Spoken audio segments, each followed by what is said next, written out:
오늘도 이전에 나와 예배드리는 성도 여러분들, 또 각 가정에서 영상으로 예배를 드리는 우리 모든 성도들 여러분 모두에게 하나님 주시는 은혜와 축복이 충만하기를 주님의 이름으로 축원합니다.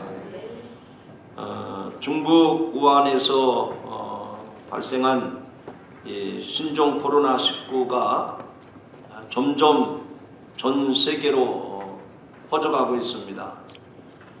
전 세계 확진자가 10만 명을 돌파했다고 하는 외신 보도가 나왔어요. WHO는 코로나19 감염자의 치사율이 3.4%로 추정을 했습니다. 이 코로나19 상황을 보면 발원지로 주목되는 중국의 사망자가 3,000명을 넘었습니다. 우리나라도 어제 오후 4시 기준으로 확진자가 7,000명이 넘었습니다.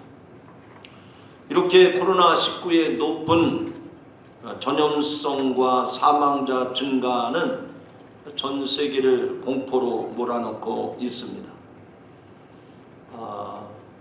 그러나 이런 때일수록 우리 믿음의 성도들은 기도하시고 주님의 도우심을 확신하며 담대하게 세상을 승리하는 여러분들이 되시기를 축원합니다. 이런 재난이 닥칠 때마다 아주 쉽게 얘기하는 이야기들이 있습니다. 그것은 심판론이고 저주론입니다.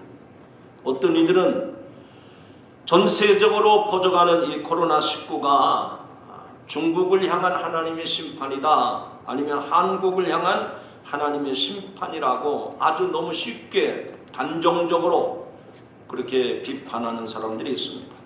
왜 그러냐 그랬더니 중국에서는 정부가 선교사들을 추방하고 교회를 박해할 뿐만 아니라 한국에서는 간통죄, 또 낙태법 방지, 동성애 합법화 움직임 때문이라고 얘기를 합니다. 언뜻 들으면 그럴듯합니다.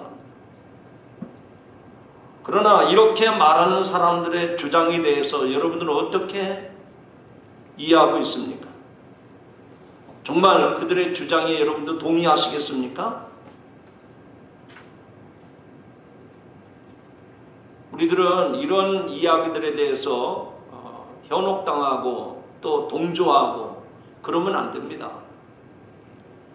여러분들은 예수 그리스도를 믿는 하나님의 백성들이기 때문에 성경에서 말하는 주님이 우리에게 말씀하시는 것이 무엇인가를, 이런 재난이나 이런 어려움이 올 때 성경이 뭐라고 말씀하시는가, 하나님이 우리에게 뭐라고 말씀하시는가, 사람들의 귀에, 사람들의 말에 흔들리지 마시고 여러분이 말씀을 들으시면서 예배를 드리시면서 하나님이 여러분의 마음속에 주시는 그 말씀을 새기면서 이야기를 해야지, 똑같이 부하내동해서 그렇다 박장대소하고 쉽게 휘둘리고, 이것은 성도의 자세가 아닌 겁니다. 요즘에는 무슨 SNS에 무슨 이야기거리가 올라가면 아무렇지도 않게 댓글을 달고 뭐 험한 말들을 하고 폄하하고, 이런 정말 몰상식한 모습들이 너무나도 비일비재하게 일어나고 있습니다. 이런 재난, 이런 위기를 당할 때 그 문제에 대해서 쉽게 정부나 어떤 사람을 정죄하고 비난하고 혐오하는 거, 우리가 그리스도인이라면 이런 것을 정말 조심해야 한다는 얘기입니다. 이런 심판론, 이런 저주론에 대해서 그게 아닙니다 라고 말할 수 있어야 돼요. 그렇지 않다고 어떻게 설명할 수 있겠습니까? 지금까지는 사람들의 말에 휩쓸리고 그런 말을 퍼뜨리고 했다면 오늘의 말씀을 통해서 내가 자중해야 되겠구나. 그래서 정말 성도다운 그리스도인다운 그런 여러분들의 삶이 되시기를 주님의 이름으로 축원합니다. 두 가지로 설명을 합니다. 이런 재난, 이런 위기가 하나님의 심판이 아니고 하나님의 저주가 아니라고 하는 두 가지 분명한 이유를 제시합니다. 첫째는 우리는 율법 아래 있지 않기 때문입니다. 성경에 나타난 재앙은 하나님과 이스라엘이 맺은 모세 율법의 준수사항을 어겼을 때 그때마다 다양한 형태로 주시는 그런 징계, 그런 벌이 있었습니다. 하지만 오늘의 우리는 구약시대 그 율법 시대 아래 살고 있지 않기 때문에 이 재앙에 대해서 하나님이 직접 개입하시는 하나님의 심판의 잣대로 이야기하는 것은 성경적인 근거도 없거니와 너무나도 흑백 논리에 익숙한 이야기입니다. 우리는 하나님의 은혜 아래 살아가는 사람들이 아닙니까? 율법 시대가 아니라 우리는 하나님의 은혜 아래 살아가는 사람들 아닙니까? 그렇기 때문에 성경에 어떤 율법의 근거도 없는 이야기를 가지고 그건 하나님의 저주다, 그건 하나님이 심판한 거다, 이렇게 폄하를 하고 이렇게 왜곡을 시키면 안 된다는 얘기입니다. 또 하나는 하나님의 재난을 심판으로 사용하실 때에는 거기에 대한 확실한 근거를 제시하십니다. 구약의 율법 아래 살던 시대에 실제로 하나님께서 재난이나 또는 재앙을 도구로 사용하실 경우 그 의도를 분명하게 밝히셨습니다. 애굽에서 장자 10가지 재앙이 있을 때도 마찬가지였고 사사시대도 마찬가지였고 왕정시대에도 마찬가지였습니다. 하나님이 아무 말씀 없이 하루아침에 재앙을 쏟아붓지 않으셨어요. 그러나 오늘에 와서는 그러한 것을 구별하기가 힘든 시대입니다. 잘못하면 자연 재앙을 주관적으로 해석해서 오도할 수 있는 가능성이 많기 때문에 율법 언약 관계에서 하나님께서 하시던 것을 오늘 그대로 적용을 해서 마치 하나님의 대언자처럼 쉽게 우리가 속단 내려서 그게 저주고 그게 심판이다 이렇게 말을 하면 안 된다 그런 얘기입니다. 그러므로 이 재난은 하나님의 구원사 속에서 하나님의 구원의 역사 속에서 심판 도구로 사용해 오셨다 하더라도 오늘의 이 재난을 보고 마치 내가 선지자인 양 그렇게 한마디로 잘라서 얘기할 수 없다는 얘기입니다. 재난에서 어떤 결론을 도출하기보다는 이 재난을 맞는 우리들의 자세가 어떠해야 되는지를 액션 포인트로 삼고 우리가 이 재난에 대처하고 또 우리가 어떤 자세로 살아야 될지를 말씀을 통해서 확신을 가지시기를 주님의 이름으로 축원합니다. 저는 이런 상황을 보면서 오늘 성도들에게 또 코로나19 감염이 된 당사자뿐만 아니라 그의 가족들, 우리의 이웃들을 향해서 무슨 말씀을 드릴까? 재난에 대한 그리스도인의 태도, 자세가 어떠해야 되는지를 말씀을 드리려고 합니다. 세 가지 요점으로 말씀을 드립니다. 첫 번째로 모든 재난은 하나님의 심판이라고 할 수 없습니다. 한번 같이 읽어보실까요? 시작. 모든 재난은 하나님의 심판이라고 할 수 없습니다. 우리가 세상 사는 동안 얼마나 많은 재앙, 재난, 사건, 사고가 있습니까? 그러나 그 모든 것들을 다 하나님의 심판으로 말할 수 없다는 얘기입니다. 바꿔 말하면 그런 원인들을 심판론으로 저주론으로 또 어떤 특정한 국가나 특정한 사람에게 돌려서는 안 된다는 얘기입니다. 오히려 고통하는 이들에게 하나님의 긍휼하심과 자비를 구해야 할 줄로 믿습니다. 신종 코로나 바이러스는 일종의 간염병 혹은 전염병입니다. 구약에서 전염병은 하나님의 저주와 심판의 결과라 말합니다. 이스라엘이 애굽에서 나오고자 할 때에 모세는 바로에게 찾아가서 이를 말하고 만일 바로가 듣지 않을 경우 하나님이 심판하실 것을 전했습니다. 실제로 가축들이 심한 돌림병에 걸립니다. 짐승과 사람에게도 악성 총기가 생깁니다. 그것뿐만 아니라 다윗이 인구조사 할 때에 인구조사라는 범죄로 이스라엘 백성 7만 명이 전염병으로 죽었던 것이 사무엘하 24장이 나옵니다. 그리고 하나님께서 이스라엘 백성이 불순종할 때 언약의 저주로 전염병을 내리시겠다고 레위기 26장에서 말씀하고 있습니다. 이렇게 전염병은 하나님의 심판일 수 있습니다. 하나님께서 전염병으로 심판하신 이유가 무엇입니까? 왜 구약시대에 하나님이 이런 무서운 전염병으로 심판을 하셨던 겁니까? 먼저 이방나라 애굽을 심판하시는 이유는 그 백성들에게 하나님이 참된 신이심을 보여주기 위해서 그 심판을 하신 겁니다. 또한 그 백성을 심판하신 이유는 회개하고 하나님께로 돌아오라는 목적으로 그런 재앙을 내리셨습니다. 이런 심판을 통해서 이방 나라는 여호와 하나님이 참된 신이심을 알게 하였고 또 그의 백성 이스라엘은 자신들의 죄를 깨닫고 하나님께로 돌아오게 하신 것이었습니다. 즉 하나님의 말씀대로 되었다 하는 얘기입니다. 그렇다면 구약의 이런 사건과 오늘의 이 땅에서 벌어지고 있는 전염병은 서로 어떤 관계가 있을까요?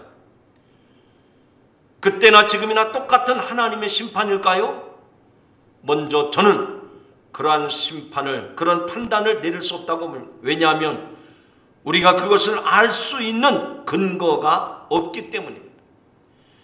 구약의 사건들을 하나님께서 말씀하셨고 실제로 말씀하신 대로 그런 일들이 일어났습니다.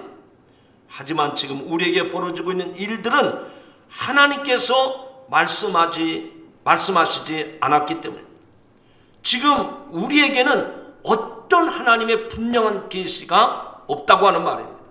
그러므로 성경에 나온 어떤 사람들의 불행한 일이나 이런 재난, 이런 재앙들을 볼 때 모두 다 그들의 죄 때문이라든가 하나님의 심판이라든지 마귀의 짓이라고 말할 수 없다는 얘기입니다.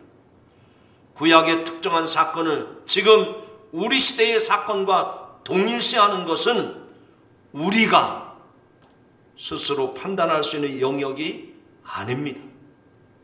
다시 말해서 성경에 나와 있는 이 특정 사건을 우리의 현실에 곧바로 적용하지 말아야 한다는 얘기입니다.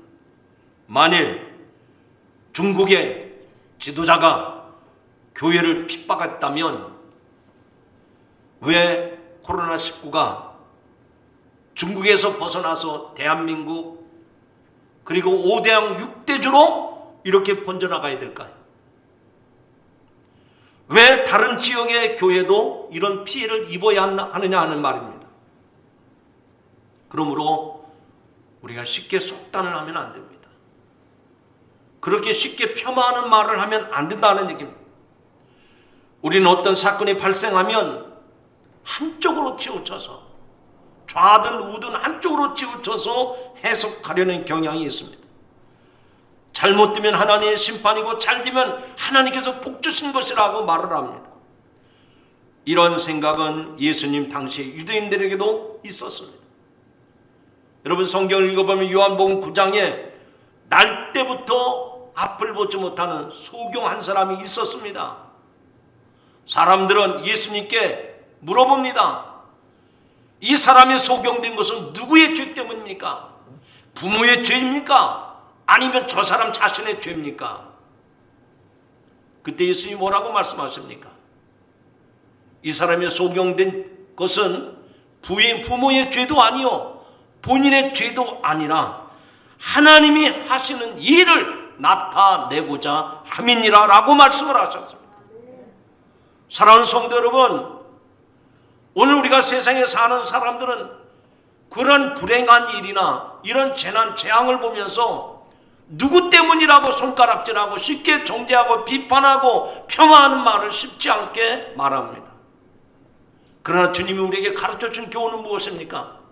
누구의 죄가 아니라 누구 탓이 아니라 하나님이 하시는 일을 드러내고자 함이라고 말씀을 했습니다.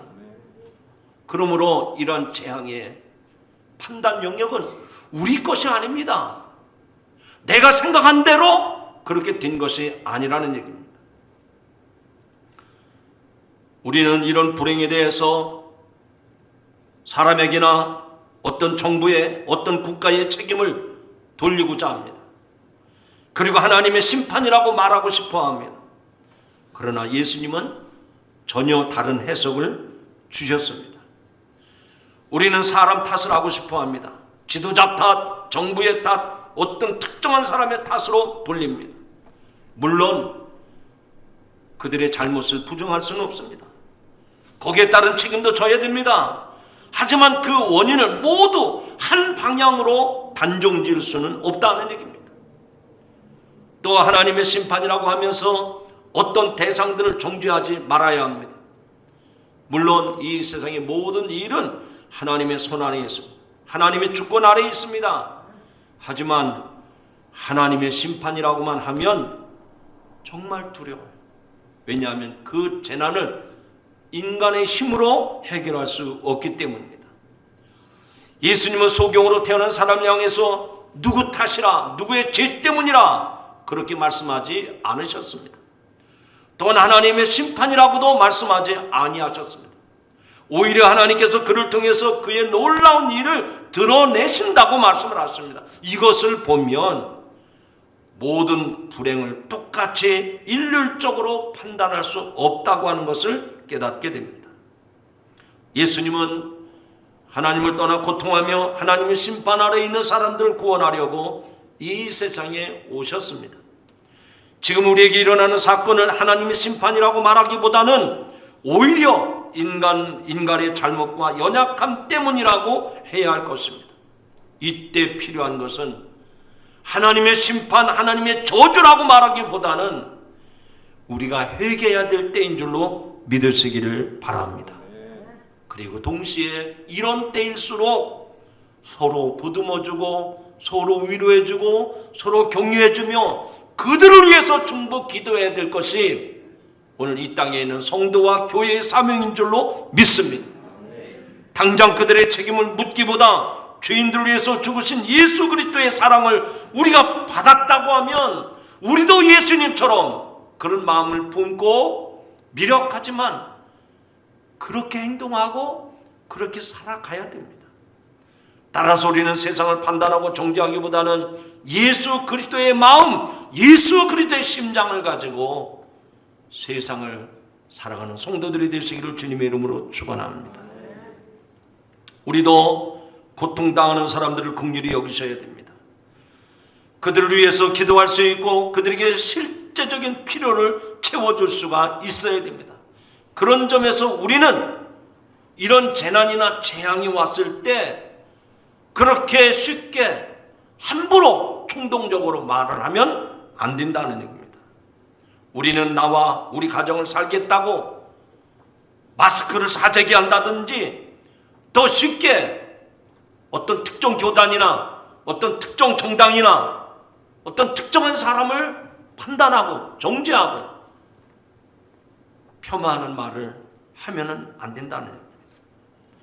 이런 때일수록 우리 자신을 돌아보면서 하나님의 긍휼하심과 자비를 구하는 우리 성도 여러분들이 되기를 주님의 이름으로 축복합니다. 두 번째로는 우리는 자신을 돌아보는 계기로 삼아야 됩니다. 한번 같이 읽어봅시다. 시작. 우리는 자신을 돌아보는 계기가 되어야 합니다. 아멘. 주님께서는 다른 사람들보다 오히려 자신을 돌아보라고 우리에게 요구하시기 때문에 이런 때일수록 세상을 향해서 또 다른 사람을 향해서 말하기보다는 나 자신을 돌아보는 기회로 삼으시기를 바랍니다. 누가복음 13장에 보면 두 가지 예를 들어서 예수님이 말씀을 하셨습니다. 1절을 보면 빌라도가 갈릴리 사람들을 학살하는 내용이 나옵니다. 그런데 2절에서는 그 사건을 그 당시 유대인들은 어떻게 해석했는지를 말씀하고 있습니다. 즉 빌라도에 의해서 갈릴리 사람들이 죽은 것은 그 갈릴리 사람들이 다른 사람들보다 더 많은 죄를 지었기 때문에 그렇게 학살당한 거다. 그렇게 유대인들이 그렇게 소문이 번져가고 있었습니다. 하지만 예수님은 그렇지 않다고 말씀을 하셨습니다. 그러면서 너희도 만일 회개하지 아니하면 다 이와 같이 망하리라고 말씀을 하셨습니다. 빌라도에 의해서 학살당한 사람들이 다른 사람보다 더 많이 죄를 지었기 때문에 그렇게 무참히 죽은 겁니까? 우리는 그런 불행한 일들을 보면서 하나님의 뜻이 무엇인가를 살피고 자중해야지 그렇게 남의 이야기라고 쉽게 정죄하고 판단하면 안 된다는 얘기입니다. 또 똑같이 누가복음 13장 이어진 말씀에 보면 예수님께서 어느 날 예루살렘에서 실로암 망대가 무너져가지고 18명이 죽은 사건을 언급하고 계십니다. 이 사람들은 이들이 죽은 이유가 다른 사람들보다 더 많은 죄를 지었기 때문에 그 망대가 무너져서 한꺼번에 18명이 죽었다고 생각을 했습니다. 빌라도에 의해서 학살당한 경우와 똑같이 생각을 한 겁니다. 하지만 이때도 예수님은 그렇지 않다고 말씀하십니다. 그리고 너희도 만일 회개하지 않으면 다 이와 같이 망하리라고 또 반복해서 말씀하십니다. 그런 다음에 열매 맺지 못한 무화과 나무 비유의 말씀을 예로 들었습니다. 예수님께서 두 가지 비참한 사건 이것을 말씀하신 한 후에 열매 맺지 못한 무화과 나무에 대한 말씀입니다. 모든 사람이 회개하지 않으면 심판을 받을 것이라고 말씀을 하셨는데 만약에 열매가 없다면 무화과 나무가 쓸모없기 때문에 베어버린 것과 같은 말씀입니다. 갈릴리 사람들이 죽은 것과 실로암 망대가 무너져 죽은 사람들이 죽은 것은 이 죽은 사람들이 다른 사람들보다 더 많은 죄를 지었기 때문에 하나님의 심판으로 죽었다고 말씀한 것이 아닙니다. 오히려 예수님은 이 두 사건을 통해서 더 큰 교훈을 우리에게 주십니다. 하나님을 믿지 않으면 심판이 있을 것을 가르치신 것입니다. 다시 말해서 그리스도를 믿지 않으면 영원한 심판이 있음을 교훈해 주신 말씀입니다. 그러므로 우리에게 일어난 많은 비참한 사건들을 통해서 우리는 무엇을 생각해야 합니까? 그들의 죽음의 원인이 무엇인가를 생각해야 합니까? 아닙니다. 오히려 내가 하나님과 그리스도를 믿고 잘 섬기고 있는지를 살펴보아야 합니다. 따라서 우리는 매일 일어나고 있는 이 비참한 사건을 보면서 세상을 평가하기보다는 다른 사람에 쉽게 정죄하고 비판하기보다는 나는 하나님을 진실되게 믿고 있는가?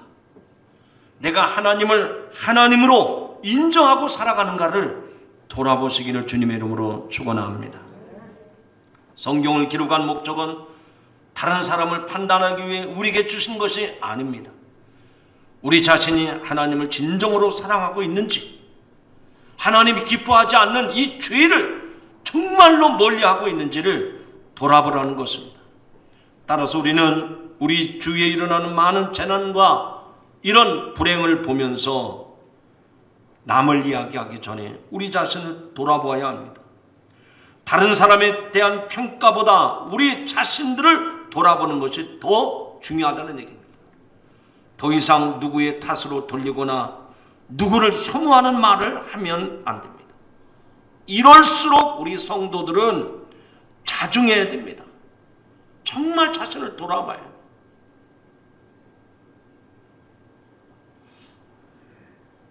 제가 SNS를 통해서 이렇게 보니까 너무 사람들이 너무너무 몰제각한 정말로 안타까운 모습들을 보게 됩니다.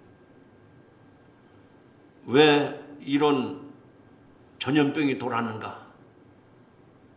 어떤 사람, 특정한 사람의 이름을 지어가지고 그 사람이 총리가 됐기 때문에 이 땅에 이 세균이 이렇게 번져가고 있다고. 여러분, 그런 말을 하면 안 됩니다. 그렇게 폄하하는 말을 합니다.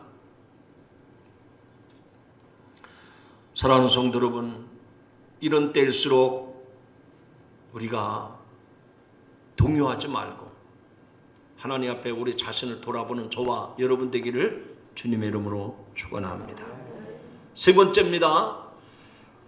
우리는 재난을 지나치게 두려워하지 않아야 됩니다. 한번 따라합시다. 우리는 재난을 지나치게 두려워하지 말아야 합니다. 왜 그럴까요? 이런 재앙이, 이런 재난이 왔는데 두려워하지 않을 사람이 어디 있습니까? 그러나 두려워하지 않을 이유가 분명합니다. 하나님이 우리의 피난처가 되시기 때문입니다. 코로나19, 이 19라고 하는 숫자를 뒤집으면 90일이 되죠. 그래서 어떤 사람이 성경을 읽다가 시편 91편, 이 91편을 보니까 이 말씀대로라면 우리가 두려워할 이유가 없겠구나. 그래서 저도 그 말씀에 공감을 하고 오늘 본문을 택한 겁니다. 여러분, 시편 91편 오늘 읽은 말씀인데 저는 이 말씀을 다시 해석하고 싶지 않습니다. 읽는 것만으로도 충분히 이해가 되고 공감이 되기 때문입니다. 지금 시인이 어떤 처지에 있는지 보십시오. 그리고 그는 하나님을 어떻게 신뢰하고 있는지를 보십시오. 다 읽을 수는 없고요. 1절부터 8절까지를 한 절 한 절 같이 한번 읽어보십시다. 천천히 시작.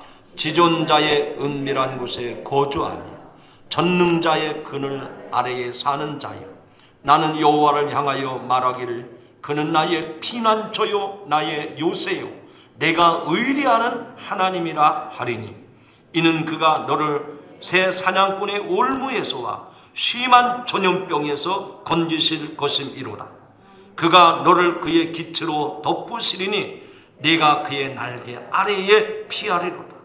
그의 진실함은 방패와 손방패가 되시나니 너는 밤에 찾아오는 공포와 낮에 날아드는 화살과 어두울 때 퍼지는 전염병과 밝을 때 닥쳐오는 재앙을 두려워하지 아니하리로다. 1000명이 내 오른쪽에서 10,000명이 내 오른쪽에서 엎드러지나 이 재앙이 내게 가까이 하지 못하리로다. 오직 너는 똑똑히 보리니 악인들의 보응을 네가 보리로다. 아멘. 9절 이하 16절까지도 같은 내용이 나옵니다. 시인은 재앙이 내 장막에 가까이 오지 못하리라 라고 고백을 했습니다. 왜냐하면 하나님께서 피난처가 되시기 때문입니다. 그 하나님은 지금도 살아계셔서 저와 여러분의 피난처가 되시고 저와 여러분의 산성이 되어주심을 믿으시기 바랍니다. 우리는 마스크도 쓰고 손도 잘 씻고 위생을 청결하게 해야 합니다. 하지만 우리는 현재의 상황을 지나치게 두려워하거나 염려해서는 안 됩니다. 하나님께서 우리의 피난처가 되시고 우리를 눈동자처럼 머리털 하나 상처 안 하도록 보호하신다고 하는 것이 하나님의 말씀입니다. 그러므로 우리는 조심해야 하지만 지나친 움츠림으로 주를 향한 믿음과 사랑에 식어서는 안 됩니다. 개인적으로 하나님께 기도하고 이런 어려움이 있을 때 더욱 하나님을 사모하는 성도 여러분들이 되시기를 바랍니다. 우리는 고통하는 이웃에게 손을 펴서 그리스도의 사랑을 전해야 할 것입니다. 그들을 위해서 하나님의 긍휼과 자비가 임하도록 정말 중보기도 해야 합니다. 도움이 필요하다면 기꺼이 도와야 할 것입니다. 마지막으로 이와 관련된 글을 하나 소개하고 오늘 말씀을 맺으려고 합니다. 지금으로부터 125년 전에 있었던 이야기입니다. 1895년 여름, 당시 한양에는 엄청난 규모의 콜레라가 유행했다. 1886년 콜레라가 발생했을 당시 한양에서는 6,152명, 100명당 5명이 죽을 정도로 상황이 심각했지만 선교사님의 지침에 따른 사람들은 피해를 입지 않았다. 미신에 의존하면서 비위생적인 방법을 따른 사람들은 대거 희생이 되었다.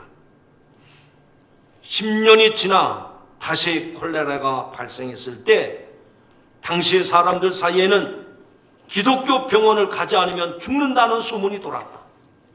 조정에서조차 예수 병원에 가면 살 수 있는데 왜 죽으려고 하는가라는 방을 곳곳에 붙이기까지 했다.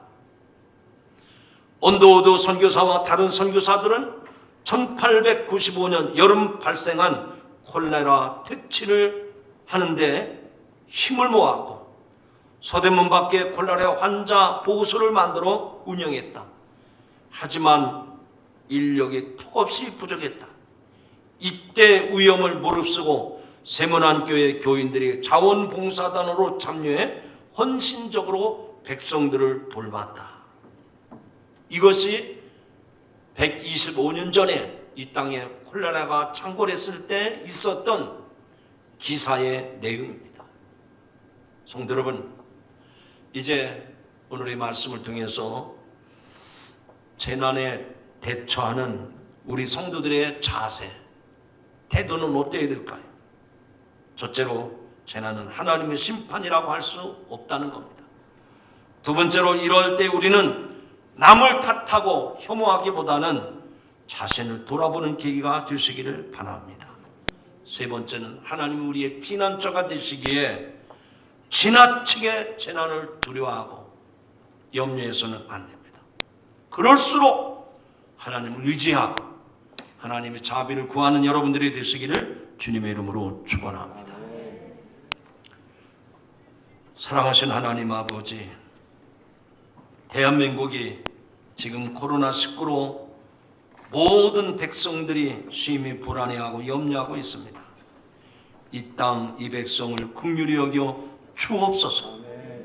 하루속히 이 질병이 사라지게 하시고 감염자들을 깨끗하게 고쳐 주옵소서. 이 전염병 확산 방지를 위해서 애쓰는 대한민국 정부와 그리고 공무원 그리고 의료진 또 이름도 없이 빛도 없이 수많은 봉사자들에게 은혜를 베풀어 주시옵소서. 그래서 하루속히 이 전염병이 종식되게 하시고 그래서 평화의 나라가 하루속히 임하도록 은혜를 베풀어 주옵소서. 예수님의 이름으로 기도하옵나이다. 아멘.